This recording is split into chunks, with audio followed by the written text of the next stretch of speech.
Scar after gynaecomastia surgery. बहुत सारे लोगों का ये क्वेश्चन होता है कि मेरी गायनेकोमेस्टिया की सर्जरी हो रही है या करवाने का प्लान है उनका।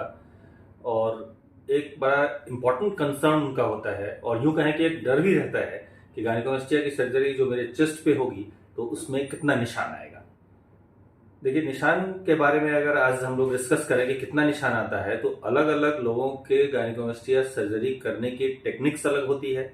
जैसे कि कोई जनरल सर्जन जो गायनेकोमेस्टिया सर्जरी के फील्ड में बहुत एक्सपीरियंस नहीं है, तो कई बार वो इस तरह से एक लंबा सा सब मेमोरी फोल्ड में इंसिजन लगा के, चीरा लगा करके वहां से ग्लैंड को निकालते हैं। ओब्वियसली ग्लैंड तो निकल जाएगा, लेकिन वहां एक परमानेंट डिफॉर्मिटी हो जाती है। जैसे कि कुछ एक पेशेंट हमारे पास इस तरह के कुछ पिक्चर्स भेजते हैं कि अब इस निशान को कैसे खत्म कर सकते हैं। या रिसेंटली एक पेशेंट हमारे पास एक फोटोग्राफ भेजे, शायद उत्तर प्रदेश से कहीं से थे, कि 10 दिनों से उनमें ड्रेन लगा हुआ है, स्टिल ब्लड आ रहा है और बड़ा सा एक कट लगा हुआ है। ये पिक्चर आप इसमें देख सकते हैं यहाँ पे। तो इस तरह से तो जो लोग गायनेकोमेस्टिया की सर्जरी में बहुत ट्रेन नहीं है, यूज टू नहीं है, वो अगर करेंगे तो फिर जाहिर सी बात है कि बड़ा सा निशान लग सकता है। लेकिन जो लोग गायनेकोमेस्टिया की सर्जरी करते हैं, लोग से मतलब है जो प्लास्टिक सर्जन गायनेकोमेस्टिया की सर्जरी करते हैं, अगर आप किसी भी प्लास्टिक सर्जन से अपने गायनेकोमेस्टिया की सर्जरी करवाते हैं तो निशान बहुत कम होगा। अब इसमें भी इंडिविजुअल वेरिएशन है। जैसे कुछ प्लास्टिक सर्जन जो निशान लगाते हैं वो रिलेटिवली थोड़ा बड़ा कट होता है। ऑब्वियसली बहुत सारे लोग निपुल एरियोला कॉम्प्लेक्स, जो ब्लैक और व्हाइट स्किन का जंक्शन है, उस पे इंसिजन लगाते हैं और उसके थ्रू ही सर्जरी करते हैं। लेकिन उसमें भी वेरिएशन है। जब आपकी ट्रेनिंग या आपका एक्सपीरियंस बढ़ता जाता है और हमेशा ये कोशिश होती है कि हम कम से कम निशान, कम से कम माप में, कम से कम एक्सटर्नल टिश्यू इंजरी में सर्जरी कर लें, तो जाहिर सी बात है कि उसमें फिर एक बढ़त होते जाती है और समय के साथ रिजल्ट, परफेक्शन सब कुछ बढ़ता है। तो उस मामले में एकदम जो आइडियल है उसमें तो 2 सेंटीमीटर से भी कम का मार्क लगना चाहिए आपके निपल के ऊपर। कुछ लोग 2 इंसिजन से सर्जरी करते हैं। एक इंसिजन जो निपल के पास लगाते हैं, एरियोला और स्किन के जंक्शन पे लगाते हैं, और दूसरा इंसिजन एक यहाँ पे लगाते हैं। अब उसमें 2 निशान बन जाता है। ऐसे अंदर का ये निशान छुपा हुआ होता है। लेकिन अगर आप कहीं मेडिकल टेस्ट के लिए जाते हैं, खास करके वो लोग जो आर्मी मेडिकल में टेस्ट में देते हैं, जैसे अग्निवीर या फिर कुछ भी इस तरह का डिफेंस में, तो वहां बड़ा मेटिकुलस होकर के उनका फिजिकल एग्जामिनेशन होता है और उसमें एक क्वेश्चन आती है कि ये क्या था।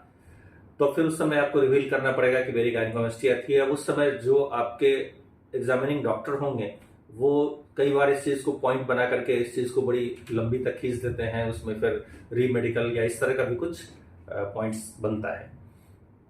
तो 2 इंसिजन से गायनेकोमेस्टिया की सर्जरी करना कहीं भी बहुत जस्टिफाइड नजर तो नहीं आता है, जबकि 1 इंसिजन से हो सकता है।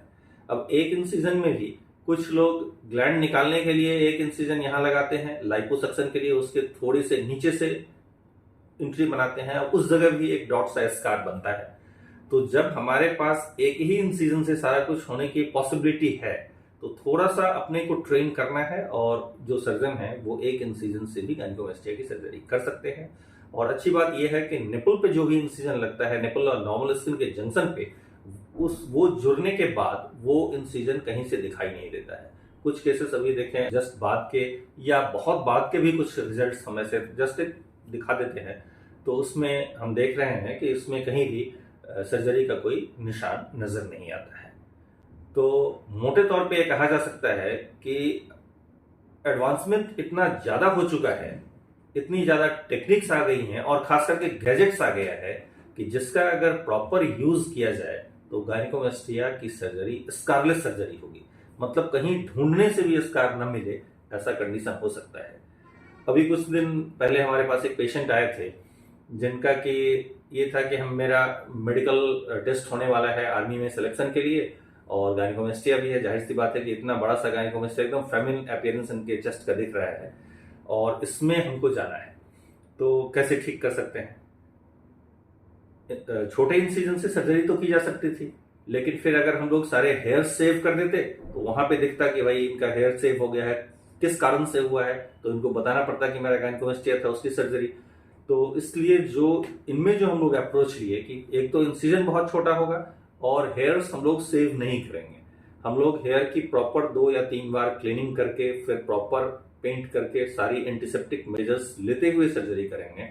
और हम देख सकते हैं कि इनमें आप देखेंगे सर्जरी के पहले और सर्जरी के बाद चेस्ट में कोई भी डिफरेंस नजर नहीं आ रहा है। तो इस तरह का भी कई बार करना होता है कि अब 10 दिनों के बाद किसी की मेडिकल टेस्ट है तो उसमें सर्जरी, हाँ इंसिजन तो बहुत छोटे से हो जाएगा सर्जरी, लेकिन अगर हेयर्स को भी प्रिजर्व कर लिया जाए तो प्री एंड पोस्ट ऑप में चेंजेस बहुत कम लगेगा। मतलब शायद कोई आइडेंटिफाई नहीं कर पाए कि इनकी कोई सर्जरी हुई थी। तो कुछ ऐसा है। तो कहने का मतलब कि गायनिकोमेस्टिया की सर्जरी पूरी तरह से स्कारलेस है।